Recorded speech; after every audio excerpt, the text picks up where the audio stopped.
Welcome to the program. This is Mike Consol. We're going to do something different today. I'm going to have the microphone turned on me for the first time. And this was my friend Chip Jacobs' idea. He was one of the first guests on Novelist Spotlight. We talked about his best-selling book, Arroyo. That's the most recent of several books he's written. And Arroyo is a novel set in Pasadena, California. So Chip's idea about turning the microphone was because I just published my second novel, which is called Family Recipes, a novel about Italian. The subtitle is a novel about Italian culture, Catholic guilt, and the culinary crime of the century. And Chip has read it naturally because he's going to turn the microphone on me. Now, Chip, before I introduce him, just to let you know, we go back a long ways, decades. We worked together at the Los Angeles Business Journal. And we both lived in Pasadena. He grew up there, and he still lives there. And I spent a 5-year tenure in Pasadena. What a great city. And what a great friend Chip is. Chip, thank you so much for coming on the program. Thank you, Mike. I'm glad to be able to do the talking for once. Here's the thing. There's going to be a lot of static here, listeners, because Chip and I are both vocal. We both talk. So we'll be talking over each other, but that's all the fun. So, Mike, since I am turning the tables on you, and in effect, you are my captive, can you just tell our audience, which spans from, pretty much California throughout the whole Milky Way, what Family Recipes is about? What you are trapped in a elevator, or you've trapped in an elevator a producer of your dreams. How are you going to pitch them to make a movie out of your great book? Go. It is a restaurant and family-based novel, the most fabulously successful restaurant in all of upstate New York. And it's the trials and tribulation and hijinks of a Italian family who suddenly realizes that the secret family recipes have disappeared and they need to be recouped for a variety of reasons. Okay, so Mr. Consol, for us to even consider letting you into the studios to discuss this further, is this a comedy? Is this a family drama? Is it a mashup of hamburger and fettuccine? What is it? What is the tone of your story? It is a family drama, but it's a comedic family drama. It is, if I did my job right, people will be guffawing. They will find it funny. They will find it colorful. They'll find the characters flamboyant. And definitely would have been a vehicle for maybe Alan Alda back in the day, although he doesn't look Italian. I'm glad you're asking this question because I know you have contacts in Hollywood, Chip, and I see you're already vetting this project for them. Yeah, the only people with more power than me are the parking attendants. So yeah, but okay. So when I, knowing what I do about you, and I used to always kid about Mama Consigliere and Mama Consol, I smelled a ladle of autobiography in this. Was that just an oregano dream, or was this really inspired by your background, Mike? No, definitely inspired by my background. In fact, I actually contacted all of my family members and said, I want to write a novel that's going to be restaurant based, yada, yada. And I just want you to sign off on, because you're all going to be characters. However, they are caricaturized in the book. So there's things that happen. I'll give you one example. There's the one of my sisters is doing primal scream therapy. Well, in real life, she never did primal scream therapy, but she used to read all of Dr. Arthur Janoff's book about primal scream therapy. Right. She was a big believer in the trauma that happens during the birthing process in childhood, but she never did the things that she did in the book. Okay. But the character is based on some of her interests and all. And then there's things that are completely fabrications of my imagination, of course. Okay, let's zoom out for a second. Tell readers where you grew up, how many siblings you had, what was the atmosphere in your family, that helped you draw these parallels and sometimes composites. Tell where did you, where was the house? Did you go to Italian restaurants? Was your mom an amazing cook? Can you just talk about that briefly? Well, the restaurant is actually based on a real restaurant that was founded by my Uncle Duff. Back in 1946, he became a Cracker Jack baker in the Army, and he came out of the Army and went to his parents and said he wanted to open a restaurant. So he did. This was eventually bequeathed, not exactly bequeathed. My brother wanted to take it over, and after he had closed it for a while, and did so. I And so I'm part of a family, an Italian family with, I'm one of 7 siblings. In the book, I only have, it's a family of not 7 children, but 6 children. I didn't want there to be too many characters. So the real main characters are me and my siblings and my parents and my uncle Duff, who is Uncle Nunzio in the novel. Were your families regulars at this restaurant? I mean, was it so familiar that you guys could just go back there and like cook your own food if something wasn't a special? Both my brother, who the brother Vinny in the novel, both he and I worked at the restaurant. I washed dishes. He got to be a bartender because he did a little bit later in life. Yeah. So much better assignment. But yeah, we used to make regular visits to the restaurant. It wasn't even a weekly one. We'd go to my grandmother's place every week, which was right across the street from the restaurant. This is in Endicott, New York. Yeah. Upstate New York is where IBM was founded. Endicott Johnson Shoe Company became famous, now defunct, unfortunately. So we are very familiar with the restaurant, having worked there and made many visits there. Okay. And where was the better food prepared, in the restaurant or your grandmother's kitchen? Well, the thing is that the restaurant, my grandmother's kitchen, the same, oftentimes it was the same food. For instance, the meatball recipe was the same. She would make the same kind of Ah, meatballs. Yeah. So there was the really big dishes were homemade spaghetti with meatballs. Also, the chicken cacciatore was big, but I'll tell you, the pizza was legendary. the pizza. And Okay. and I actually talk about some recipes in the book about the mistakes people make with making pizza. There's some very common mistakes people make when they make pizza. I want to make one more point there, and that was, the big sellers were the veal parmesan and the chicken parmesan. Yum. Really big Those are sellers. my favorites. And I must say, after reading your book, I was so friggin' hungry. And that's great. I'm glad. So Yes. your first novel, which I absolutely adored and thought a major publisher was negligent in not buying because it was so well rendered, did feature an Italian American, Jimmy Tribeca, gym rat basketball player, Hmm. navigating the highs and lows of college. So Italian, I mean, you are, you're just a full blooded Italian, who finds. I mean, I think you find your own voice and identity in that. Is that true? Do you consider yourself just like a proud Italian? And I just finished watching The Offer, the series about the making of The Godfather, which was so good. But Italian heritage is runs through obviously The Godfather and Pride and mixing in America. I mean, is that part of your DNA, Michael? Just being having an Italian American outlook? Yeah, I'm glad you asked that because when I was growing up, and I had that big extended Italian family. I mean, there were a lot of relatives, and my dad's side of the family, who we were closer to, they would always talk about how we should be proud to be Italian. They talk about Italians like they were the Yeah. the chosen people, and I always thought, what's the big deal? What difference does it make? We're Americans. We were born here. As I got older, though, I started to really, in having visited Italy, Yeah. I started to really develop a lot of pride. So this book is very much based on Italian pride, even though it shows a lot of crazy behavior and hijinks and big mouth people. Italians are big mouths. We argue a lot. We're passionate. Yes, you We're are. hungry. And you're right. I am full blood Italian. I as full blood as you can get. I'm 86% Italian according to Ancestry.com. So that's about as Italian as you can get because you got to figure people mix. They've Yes. mixed everywhere. But I was very happy to see that. So I'm Italian on both sides. I thought you did an excellent job bringing that out. The atmosphere, Italian people eat hard, they laugh hard, they argue hard. They don't go in anything fence sitting or ambivalent.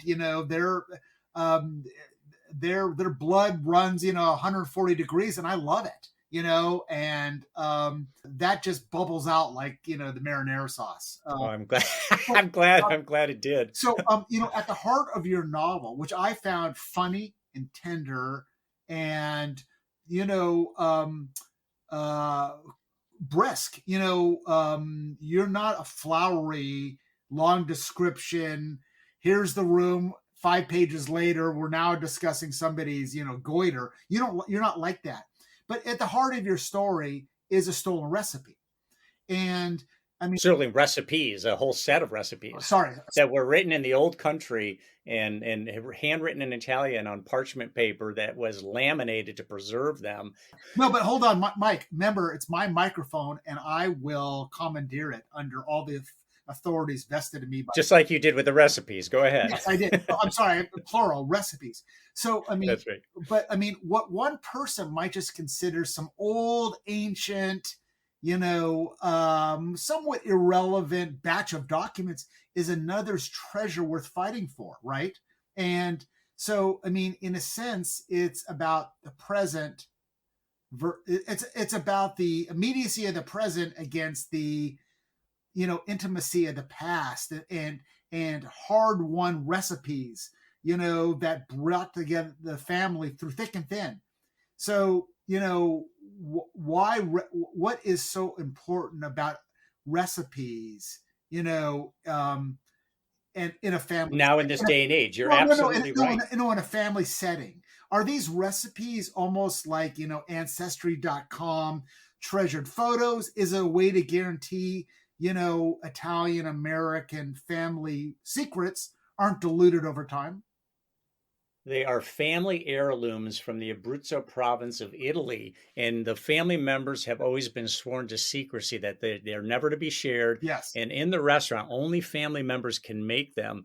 So, but in this, you're hitting at something right here, Chip, that very much nowadays people will publish their recipes and they'll sell them in books, and they're always inventing new recipes.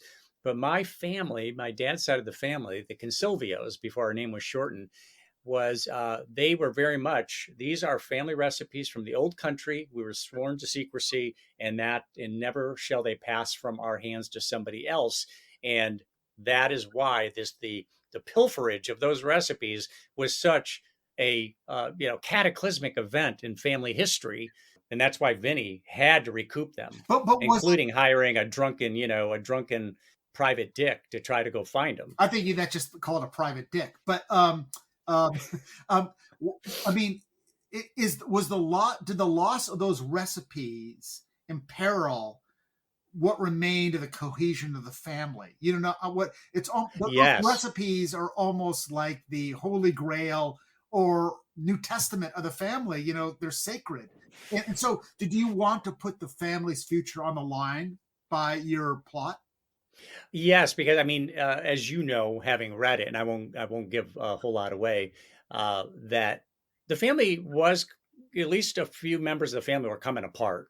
They were coming apart because there was some real competition there. There was some real anger among family members, and in fact, Vinny his suspicion immediately went to fellow family members. In particular, two of his three sisters, he fell under immediate suspicion when they disappeared. This is from a safe, bolted into a concrete floor in the basement of the restaurant, in the business office. Never should have disappeared. Who could get in that safe? Probably somebody who had the code. It's an inside, the passcode, and who had that. Well, so only a few members of the family had that. It was an inside joke. They were committed to memory. It's not like you have to go get them to look at them to cook, because they're all committed to memory.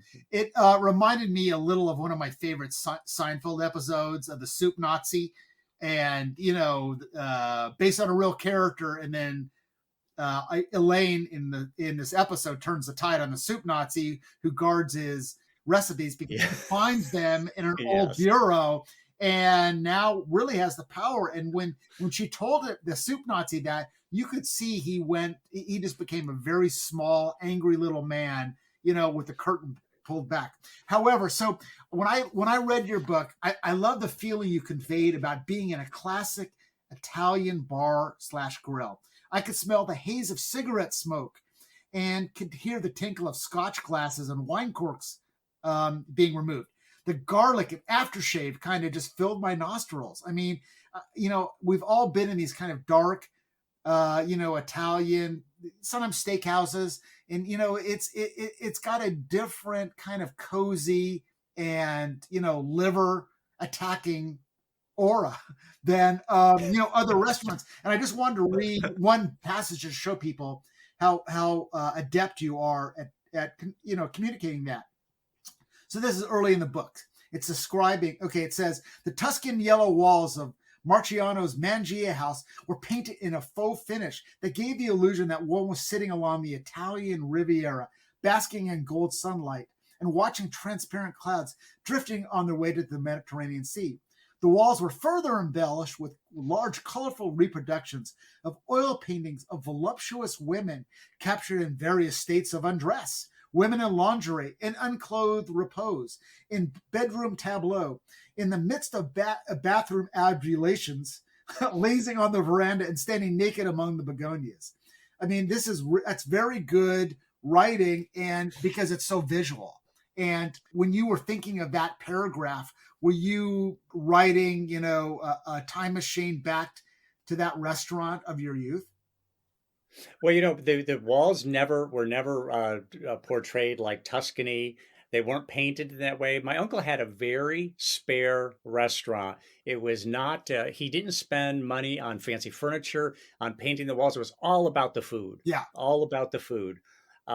So, and certainly there were not erotic portraits of women Yeah. on the walls, because my uncle never would have tolerated that. But it made the book all the more interesting, in my estimation, Yeah. which is why I put that in there. Right. And of course, my character was a collector of those, and I needed a place to put them because I had filled my home.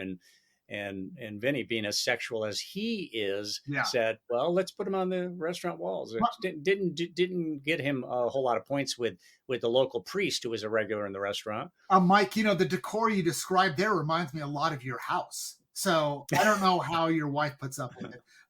Exactly. So, you, as you and I have discussed, I mean, I have a narrator in my novel who makes regular appearances. Your narrator is different in your story because it's not a major character to me, anyway. So, and your primary character, your anti-hero protagonist is Vinny. So, why did you use a narrator instead of going through the typical first-person protagonist mode? Why did you? Well, I do write in first person, but you're right that I'm not as primary a character as some of the other players in there. So what I wanted to do was to be able to say what I wanted to say about Vinny. Yes. He's at the center of this thing. And if he was the narrator, he wouldn't have said the things about himself that I was saying, because he was a major womanizer. He was born particularly astoundingly well endowed. He liked to use his weapon on women. He thought he was not the kind who would ever get married. He was just a womanizer, and did not practice good management hygiene in terms of, you don't, for instance, you don't, if women work for you, you don't get engaged in any kind of. I didn't know where you're going there between. First of all, do you want to revisit? He used this weapon against women. You mean he was quick to? He liked to show it off. He liked to show it off, and yeah, okay, and he liked to employ it. But yes, yes, and there were, back when he was kind of discovered in boyhood, yeah, like junior high school years. The word spread like a venereal disease, of course, among the girls, and there was a lot of just curiosity seekers. So all of a sudden, you realize, wow, did I hit the lottery? He didn't. You don't realize that until a certain stage, and believe me, that's not autobiographical. I mean, it's not that's an invention of my imagination. My brother is not what I just described. Mike, can I just give you a piece of life advice? The first rule of being in a hole is don't keep digging. I should have learned that, being that I pay attention to politics as I do. Yeah, dude, right now you're going to get your union card as a digger. Okay, so what's interesting about this book, unlike Hardwood, which is apropos to what we were talking about just before. There's a whodunit at the center of this book, right? Because, there's a larceny of a very valuable set of documents, right? And so was that fun for you to plan? Did because you're not a crime writer or anything, maybe you are a consumer of detective shows, but did it take you a while to figure out, to create the suspects and then the perpetrator? Was that, did you read, Raymond Chandler, or go back and read, Michael Conley, or did it just come naturally out of the drama? How did you plot the whodunit? Well, that actually it's the latter, that it came out of the actual writing, because I didn't know exactly where it was going to go, but I had confidence that I would find some resolution, and along the way, and by time I was certainly no farther than halfway through the writing of it, did I realize Yeah. how I would end it, like who was the perpetrator. And that's a wonderful moment, as you know, Chip, when you're writing a book, you reach that point where you realize, because I didn't plot it from beginning to end, but I knew where I was going with it, in terms of the entry point and some development of things. And then I just had faith that it would come along, and it did, and it usually does. I mean, You it's didn't, just a so you question didn't of know who. digging into it. Sorry to interrupt you, because this is my podcast for now.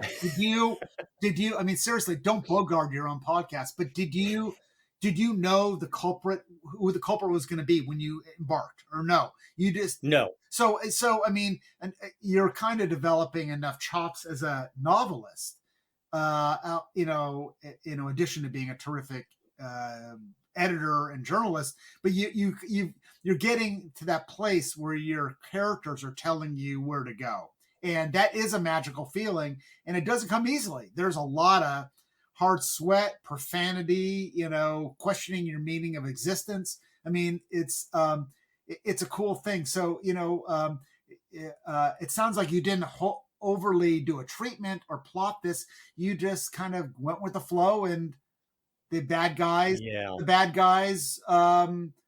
Revealed themselves. Yeah, and I will say it's a very, it's a very gratifying ending, and it's what I didn't see. And there's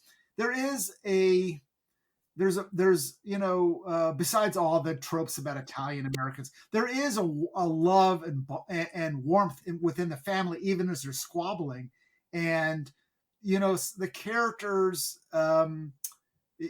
including at the end, they're everything works out as it should, and there is a surprise about who did it. So I like that a lot.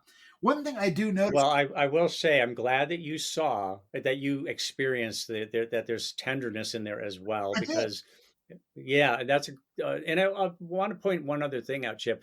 Uncle Nunzio in the book, he was a great man, and I refer to him as the great man in capital letters, as you know, along the way. He was a major figure in our family, Yeah. our extended family, and this was partly a way to honor him in all that he accomplished as Yeah. well. I'm in the current novel I'm working on, which my working title is Later Days. Part of it involves being in an all boy prep school, but the great men that were fathers of us, were often super hard to outshine or even get acknowledged by, because a great man often talks about, is really about them being ambitious and recognized in their field, and you can shiver in their shadows. That's not like this book. There's more of a heritage, but it's a very interesting thing to talk about great men. Would you rather have a great man who discovered some massive revelation in physics, or would you rather be the son of a good man, who works as a patent lawyer? So it's fertile ground. And Well, that is, you make a really good point there. That what part of Vinny's problem is, he's living in the shadow of the yes, great man, of his uncle, in real life, Uncle Duff, and the novel Uncle Nunzio, living under the shadow of all that he accomplished. And of course, Uncle Nunzio in the novel is very concerned about protecting his legacy, of course. yes, yeah. It's sometimes great men confuse themselves for God. And when that happens and you don't willingly become their subject, it throws your sense of reality a kilter. But that's for another. Let me just edit one thing I just said, Chip. I said Yeah. his legacy. He was really more that, my real uncle, my Uncle Duff. It was really protecting the family legacy. It wasn't so much his legacy as the family legacy, and he saw himself as certainly the vanguard of that when it comes to the recipes and food and the restaurants, all things food and beverage. He was Yeah. the master of. He's like a tree in this story. His branches are everywhere. One thing I do Yes. notice about your writing is you're very dialogue heavy. There's not, big black, not big patches on the pages of heavy text, right? So do you do that intentionally? And where do you get that idea from among your literary heroes? Dialogue. Well, yeah. Well, no, actually, it's funny that you say that because I am actually the kind of person who can pick up a book on a bookshelf and start thumbing through it. And if I like at a bookstore, and if I see a bunch of dialogue, I'm usually repelled by it. I like, for instance, in my first novel, Hardwood, I much less dialogue. But if you're going to have an squabbling Italian family, you really have to have the dialogue because the characters you have to let the characters give voice because you can't represent them and just have the argument through expository writing. You need to let them argue. Yeah. And so I'm not a person who's a huge fan of a lot of dialogue, with the exception of some notables like, Philip Roth was incredible at it. So I'm a little surprised you said that, but I get it. I realize that, yeah, that's right. It's much more so than in Hardwood. Yeah. I have a different take than you on Philip Roth, but that's okay. That makes for a good That makes for a future argument. It does. I'm such a big Philip Roth. I mean, American Pastoral is one of my favorite books. Portnoy's Complaint, The Human Stain. what was brilliant. Oh yeah, it's. I think dialogue, especially as I've learned a little more about screenplays. I mean, I think dialogue really is the best way for characters to reveal themselves, as opposed to the writer talking about, oh, his eyebrows arched and his, mouth became a rictus. And the dialogue is just the most efficient delivery vehicle to, express the interior and exterior. It all has to do with execution, of course. One thing that we've talked about themes of family and loyalty and ambition and legacy. I also saw something else in your book, and we've talked about it before. It's like so many immigrant influences in America take hold, spread, mutate a little bit, and then eventually the corporations, rub their grubby hands together and they mount a takeover of what was once, kind of a family franchise. And when I read your book, I mean, I'm sorry, it just filled me with hate towards Olive Garden, and places like that, and I'm not saying that, I mean, I love Buca de Bippa and all that, that type of place that's more, it seems more true, but there is a corporatization of Italian American food, even Domino's and Pizza Hut. And, it is a bastardization of something that really set Italy apart, aside also from its culture and literature and amazing artists, that whole thing with the guy in the Vatican. But it's, do you feel, I mean, was your book in a way a rallying cry against the great, green-eyed, green visor takeover of Italian food? I mean, do you go to Olive Garden even? Well, I think there's a place for Olive Garden, and I've been there multiple times. It's you have a different expectation if you go to Olive Garden or Macaroni Grill, a place like that. I think there's a place for all of them, and I think the fact that it spread so far and wide, Italian food, and became corporatized, really honors Italians, and you see that with Mexican cuisine today, where it's everywhere. Yes. It's everywhere, especially out west here. And then in Italian food is everywhere. So in a sense, it's a way of honoring all of Italian culture and cuisine. But on the other hand, yeah, you want to be you want to discriminate between the Olive Gardens of the world and the true, carefully crafted recipes of a real Italian restaurant and family. I have okay. That's maybe I'm just more jaundiced about it, but I mean, there's room for everybody. There's a lot of mouths to feed. Let's face it. Mike, when California is being established, Taco Bell, was the true authentic Mexican food. And then, I'm kidding. My suspicion about places like Olive Garden, and I'm sorry, and I guess I'll be never eating there again, which I wouldn't be anyway. But my suspicion is they push the breadsticks because they know the food is so, so not authentic in many ways that you'll be filled up and you'll stop after that first bite of sauce. And they're not great. And they're not great breadsticks either. So they could definitely improve on that. If I was advising them, I'd certainly say you need to up your game with the breadsticks. I love the iceberg lettuce salads. I mean, I grew up eating iceberg lettuce. A lot of people don't eat iceberg lettuce anymore, but it's crunchy. I know it's not as nutritious as others, but it's a lot of good roughage. Mike, it's a lot of but don't you moisture. Don't you see the conspiracy here, dude? They're trying to get you to fill up on all the things that aren't the main part of the menu, that aren't your entree. I get what you're saying. So when entree comes, you're really just you're not going to you're not going to be immobilized by how bad it is. I'm sorry. And by the way, I do like macaroni grill, but there is nothing like going to a really Italian restaurant and the joy and laughter in there, the flowing wine, the Chianti, the smell of garlic, real garlic in butter. And, it's when you go to the places that, print their menu in laminate and, there's another one 2 miles away. It's not exactly a genuine experience. I mean, if you want to go to the genuine experience, go to Italy where, any place off the beaten path, you're going to get a mouthful of miraculous. So I guess it is about your expectations.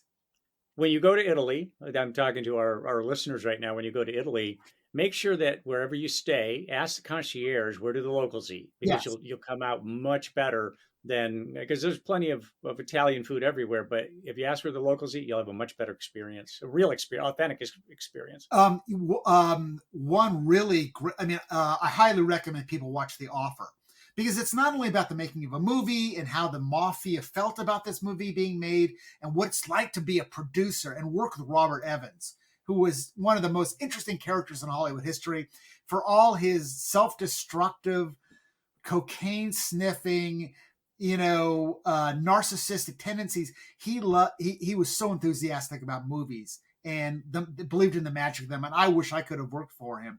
But, in The Offer, we see Mario Puzo, the author of The Godfather, then the best-selling book of all time besides the Bible. I was going to say the Beatles. He and Francis Ford Coppola lived together for a while they write the script. And of course, the script is 3 times as long as a regular movie. There's a lot of work, a lot of pressure, but they cook together. And they're arguing over certain recipes. And there's disdain towards one style of cooking versus the others. They all learn this from their Italian moms, of course. But there's a really poignant moment then when they realize food, powers, their identity of these people. It powers, and it reminds them who they are. And they decide, what? We have to have a scene in The Godfather where the gangsters are cooking together. And there is, of course, a scene where Michael is being taught how to make tomato sauce.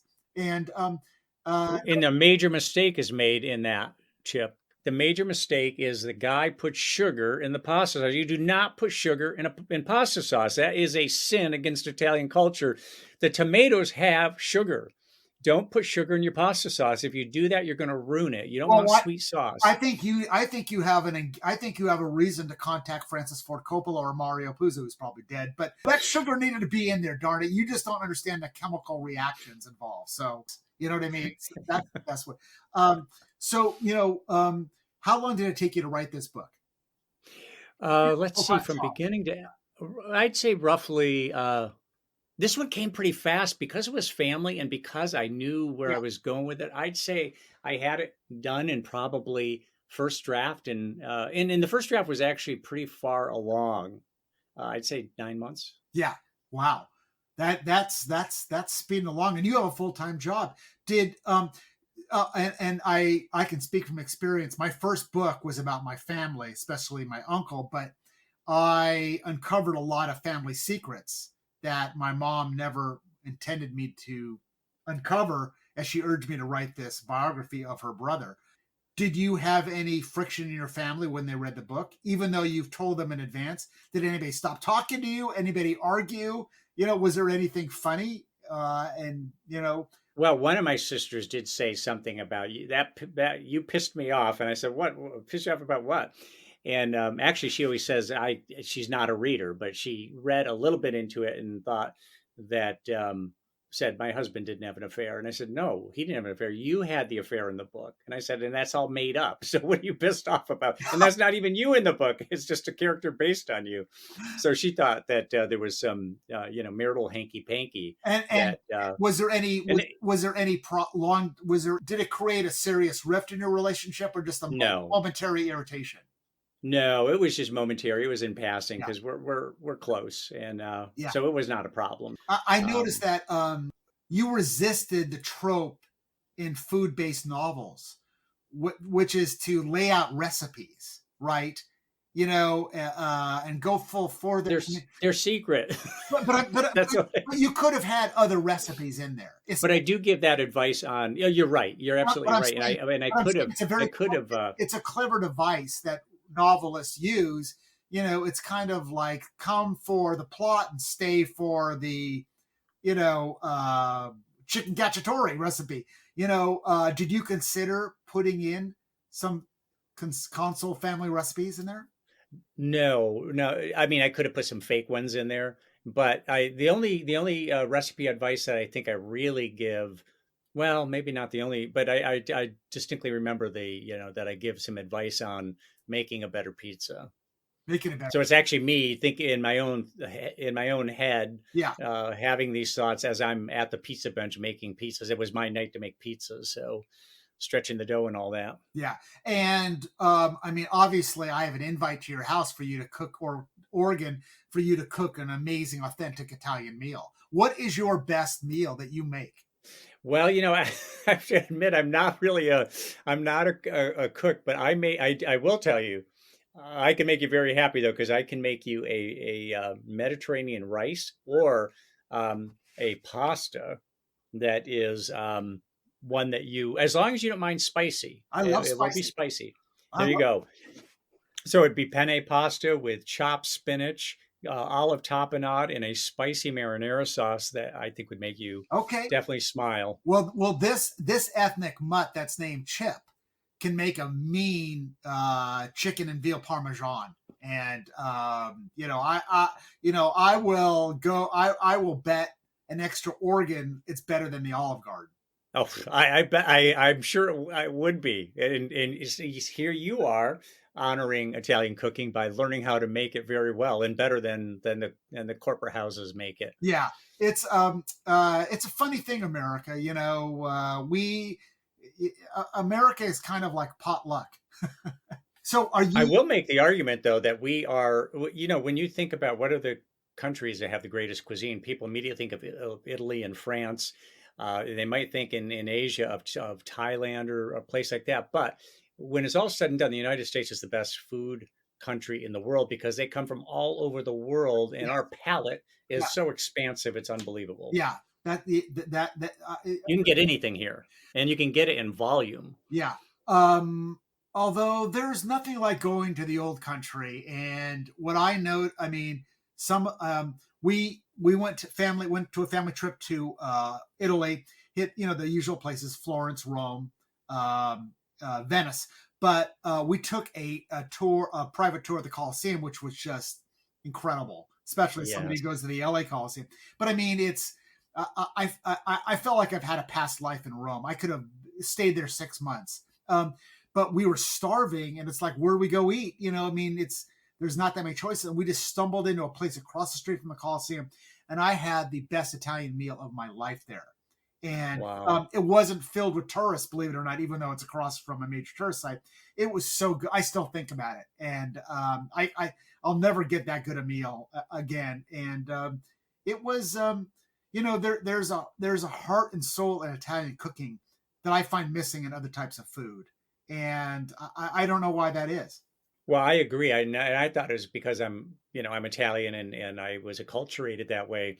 But I'm glad to hear you say it. I will say that when you go to Italy or France or whatever, what they supply there is not only the food but the ambiance. And so few Italian restaurants in the United States have are really authentic Italian, where you've got Italian people running the place and they really create that ambiance. When I find something like that, it's a jewel. Last question, kind of as we wrap up. What are you cooking up next? And I apologize for that terrible cliche. um, the next one I'm working on is, I want to keep the title quiet, but it is a novel that is very much focused on a main character and narrator, is a college professor who is the head of celebrity studies at an unnamed university. Mm-hmm. And he's in a mixed race marriage. He's married to a black woman, when they got biracial children, three of them, one of which is unfortunately or fortunately, depending on how you look at it, is he's on the autism bubble. Okay. So it goes on from there, but it's a book, that's one that's also kind of in development at the same time, just like Family Recipes. Will it be more serious, comedic, multicast, or different? A lot less dialogue. It will be serious, but it will also be comedic. I hope, if I do it right, it will be serious but comedic. Yeah. Not as much of the real hijinks that you see in Family Recipes, but I'm hoping this is going to be a good one. Will you? I'm sure it will be, because you're a damn good writer. Will you have characters from your other books that all make cameos? I have no plan to do that. No, in this one for sure, no. I should point out, though, Chip, the next novel I'm actually going to publish is called Lolita Firestone, and is subtitled A Supernatural Novel. That one I'm going to publish first quarter of 2023. And then I've also got a collection of short stories called Love American Style, which will be coming out. And this one I was just describing, that will come out. So I'll come out with both of those in 20, because they're written. I'll come out with both of those in 2023, and then I'm looking at the one I was just describing for the kickoff in 2024. Yeah, you are, you're a prose machine. I take my hat off to you. It takes me longer to write a book. I tend to overthink things, as you know. Not that you don't think. That's one. Well, yeah, it is one of our enemies, isn't it? I mean, yeah, is being too self-critical, but at the same time, you have to be, or you're not going to hone your prose and just realize this is not as good as I thought it was or think it is. I need to do the hard work on it. Yeah, and there's nothing like taking time away. I did that with my novel in progress, because I wanted to be better than my first one. And I came back to it, thought I had been off to a great start, and then all of a sudden I go, oh man, this needs work. And by the way, I want the listeners to know Chip Jacobs' URL for his website, so you can see all of his books and learn more about Chip, is in the episode notes below. So make sure that you take a look at that. Chip's has written nonfiction and fiction books. And the title of the one you're working on now, you said Days Gone By, or no, Later Days. Later Days. There we go. Later Days. Kind of I knew it had days in it, or in it had about the past. It's it's the words spoken by my protagonist of my story, who I think will be a very distinctive character. Let's just put it that way. So, Michael, so do you have any final thoughts? I just want to say this was a great idea, Chip. I really enjoyed doing this. I mean, I'm the guy who I like to ask questions, even socially when I'm out with people. I ask a lot of questions. I'm kind of known for that. And it was, you really made me, what I love about the questions you ask is that you really kind of made me think more about what I had written. And in fact, that whole thing about Vinny living in Uncle Nunzio's shadow, that actually never really occurred to me in the writing of it. It was just something that was a natural byproduct of the whole thing, just part and parcel of the deal. And but you made me think more about it and gave me some additional insights, because this was actually written, I completed it probably, I don't know, 3 years ago. So I've got a little distance from it too. I think, Michael, because you did such a good job on it, and you and I now understand, how Italian American restaurants work. Maybe you and I need to go sneak into one of the corporatized Italian restaurants and change the recipes to what Uncle, to what Vinny and his uncle would appreciate, right? I think we would make very good restaurant consultants, you and I going into that into those places. And I somehow think, Chip, they'll show us their financial statement and say, we're doing just fine. I think they're going to freeze their breadsticks and impale us with one.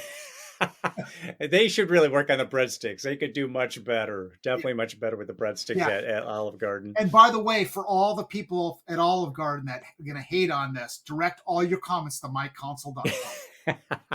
Hey, I eat there once in a while, so I'll stay anonymous. Not anymore, my friend. All right. Hey, Chip, thank you for doing this. It was really fun. It was a great idea on your part, and I appreciate that you took time to really study the novel and come up with the questions. It was a lot of fun. So very much appreciated, my friend. Thank you. And if anybody wants to check out my stuff, chipjacobs.com.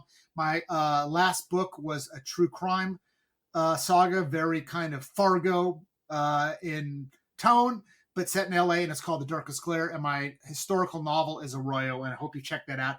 But after you read Mike's terrific story about Uncle Vinny and the Jets, as I call him. So, and by the way, again, Chip's URL for his website are in the episode notes. So you just go down there and copy and paste or click. Chip, thanks again. Thank you, Michael. I enjoyed it.